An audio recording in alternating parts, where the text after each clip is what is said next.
തദ്ദേശ തെരഞ്ഞെടുപ്പിൽ നേടിയ മഹാവിജയത്തിന്റെ കരുത്തിൽ രാഷ്ട്രീയമായി ഏറെ കരുത്ത് നേടിയിരിക്കുകയാണ് UDF.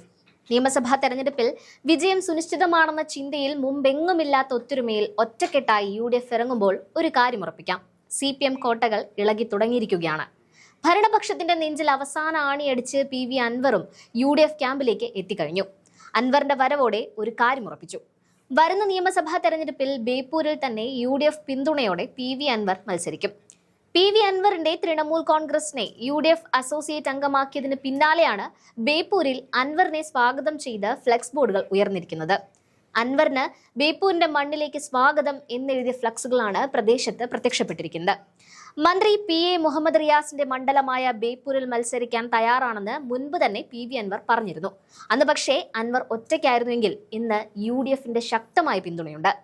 മരുമോനിസത്തിന്റെ അടിവേരിറക്കാൻ 2026 നിയമസഭാ തെരഞ്ഞെടുപ്പിൽ ബേപ്പൂരിൽ മത്സരിക്കാനും തയ്യാറാണ് എന്നായിരുന്നു PV അൻവർ മുൻപ് പറഞ്ഞിരുന്നത്. UDFന്റെ ക്ഷണം സ്വീകരിച്ചതിന് പിന്നാലെ PV അൻവർ ഇന്നും പിണറായിസത്തെയും മരുമോനിസത്തെയും തോൽപ്പിക്കാൻ UDFനൊപ്പം നിൽക്കുമെന്ന് ആവർത്തിച്ചിരിക്കുകയാണ്. മത്സരിക്കാൻ UDF ആവശ്യപ്പെട്ടാൽ മത്സരിക്കുമെന്നും ഇനി മത്സരിക്കേണ്ട എന്നാണ് തീരുമാനമെങ്കിൽ അതും അനുസരിക്കുമെന്നും അൻവർ പറഞ്ഞുവെങ്കിലും ബേപ്പൂരിൽ അൻവറിനോളം മികച്ച മറ്റൊരു ഓപ്ഷൻ UDFന് ഇല്ല എന്നതാണ് വാസ്തവം. നേരത്തെ ബേപ്പൂരിലെ പ്രാദേശിക കോൺഗ്രസ് പ്രവർത്തകർ PV അൻവറിനെ പ്രദേശത്തെത്തിച്ച് പരിപാടികളിൽ പങ്കെടുപ്പിച്ചിരുന്നു. ഫ്ലക്സ് ബോർഡുകൾ കൂടി ഉയർന്നതോടെ നിയമസഭാ തെരഞ്ഞെടുപ്പിൽ ബേപ്പൂരിൽ മത്സരിക്കാൻ PV അൻവറിനെ UDF കളത്തിലിറക്കുമെന്ന് ഉറപ്പായിട്ടുണ്ട്.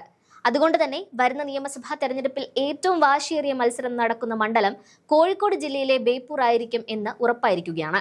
കേരളത്തിലെ ജനങ്ങളുടെ മനസ്സിൽ, പ്രത്യേകിച്ച് പാർട്ടി പ്രവർത്തകരുടെ മനസ്സിൽ നിയമസഭാ തെരഞ്ഞെടുപ്പ് പോരാട്ടങ്ങൾ ആരംഭിച്ചു കഴിഞ്ഞിട്ടുണ്ട്. പതിവിൽ നിന്ന് വ്യത്യസ്തമായി നിയമസഭാ തെരഞ്ഞെടുപ്പിന് ഒരു വർഷം മുൻപേ തന്നെ തയ്യാറെടുപ്പുകൾ തുടങ്ങിയത് ഇത്തവണത്തെ തെരഞ്ഞെടുപ്പിനെ അതിശക്തമാക്കുമെന്നതിൽ സംശയമില്ല. ഇത്രയും ആവേശഭരിതമാക്കാൻ എന്താണ് കാരണം എന്നത് നോക്കിയാൽ അത് UDFന്റെ ജീവൻ മരണ പോരാട്ടം തന്നെയാണ് എന്നുറപ്പാണ്. ഇനിയും LDF കേരളത്തിൽ അധികാരത്തിൽ വന്നാൽ UDF എന്ന സംവിധാനം ഉണ്ടാകില്ല. കോൺഗ്രസ്, മുസ്ലിം ലീഗ് തുടങ്ങിയ പാർട്ടികൾ തന്നെ നേരാം വണ്ണം ഉണ്ടാകില്ല എന്നുറപ്പാണ്. അതുകൊണ്ട് ജീവൻ കൊടുത്തും അവർക്ക് ജയിച്ചേ തീരുവെന്ന് കാണാൻ സാധിക്കും. PV അൻവർ ഒരുക്കി തന്ന അവസരമാണ് നിലമ്പൂർ ഉപതെരഞ്ഞെടുപ്പ്. അതിലെ വിജയമാണ് UDFനെ കേരളത്തിൽ ഈ അവസാന വർഷം കാലുറപ്പിച്ച് നിർത്തിയത്. അല്ലെങ്കിൽ UDF ഇപ്പോഴും ഇരുട്ടിൽ തപ്പുന്നുണ്ടാകുമായിരുന്നു. ആ ആത്മവിശ്വാസമാണ് തദ്ദേശ തെരഞ്ഞെടുപ്പിൽ UDFന്റെ വിജയത്തിന് ചുക്കാൻ പിടിച്ച സുപ്രധാന ഘടകം എന്ന് കാണാം. അതുകൊണ്ട് PV അൻവറിനെ മറക്കാൻ കഴിയില്ല എന്ന ചിന്തയിലാണ് VD സതീശൻ നിന്നത്.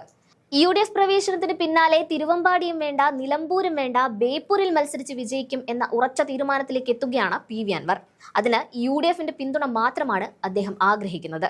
അത് ലഭിക്കുകയും ചെയ്തിരിക്കുകയാണ്. അത് നൽകാൻ UDF, പ്രത്യേകിച്ച് കോൺഗ്രസ് തയ്യാറാവുകയും ചെയ്തിട്ടുണ്ട്.